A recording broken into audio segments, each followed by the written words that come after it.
see. All right. Yeah. I'm gonna turn it on. Next piece is a piece that I wrote. It's about writer's block. How many writers do we have? I know we have writers in here because of Mike. So yeah, right. So I know all of you guys have experienced it. You know, you're on form and you're writing and everything's coming out and you like it, and then you just. A lot of times it happens after you write something really good, and then afterwards just nothing can top that. So you're just like, no, this is it, man. I'm done forever, right? But I was on like a 6-month writer's block, and I posted on Facebook. I was like, man, I really miss writing poetry because it's been a long time. And somebody was like, write a poem about missing poetry. And I was like, damn, that's a good idea. So this piece is called "From the Days When I Miss Poetry."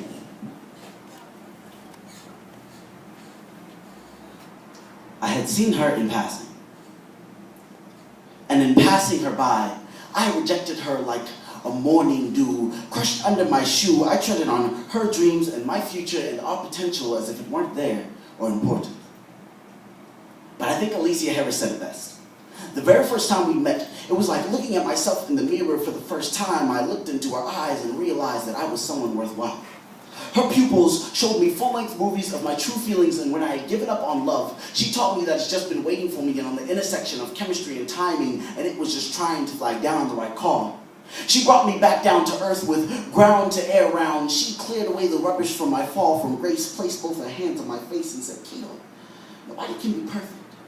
She taught me to meditate by waterfalls so I can look my own evil in the face. And if he ever happened to crawl out of that space where I hide my baggage, I would recognize him, lock that bastard up, and seal him like the dog he is. She told me that I was handsome and talented and promised me that I would never be a failure. She built up my self-esteem piece by piece and transformed it from a bunker loaded with automatic defenses into a monument of confidence that no one would dare to tear down. But after a while, we grew comfortable in each other's spaces.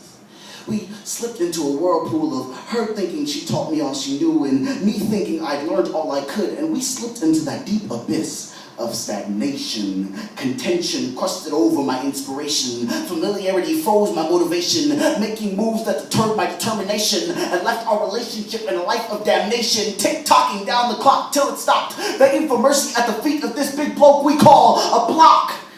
And I know she's right on the other side, but my pride has been so sharp, I don't know if I can climb anymore. So I fed my soul that same sustenance that everyone had heard before, and I thought that would cut it. But these days, I want more. And so, to my ever-elusive yet elegant enchantress, grant me passage again to your bounties of understanding. Shroud my shoulders in the comfort of your covert honesty. I long for the days past when we used to sell so much smudged self-portraits to people that we didn't know, even though they were just in it for the pretty colors. If only they could have seen the captions behind the colors, or if we could have painted understanding words simple enough, maybe then our Pangea could have been avoided. Drifting apart daily, and as I part from my day to drift into sleep, all I could think about is writing words that could turn skeptics into believers. I long for the days past when we used to pull up in white vans alongside people's attention spans, throw bags over their heads and capture them for no more than 6 minutes at a time, and while they were mine, we would gorge their bellies on a steady diet of love, religion, morals, and politics until the sick silent solace of Stockholm Syndrome set in their cerebrums, begging to be captured again and again. I miss you, my love.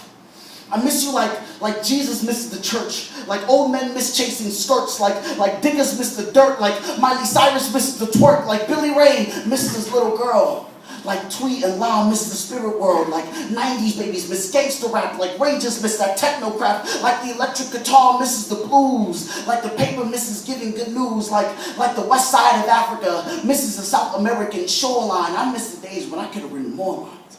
I miss the days when I could have given you all my time and we would write endless lines and dynamic rhymes that would open up minds and close ignorant mouths. And now, as I stand on the stage missing you, my only hope is that you miss me too, so we can paint paragraphs like we used to do. My only request is that we don't wait so long next time. Woo! Let's give it a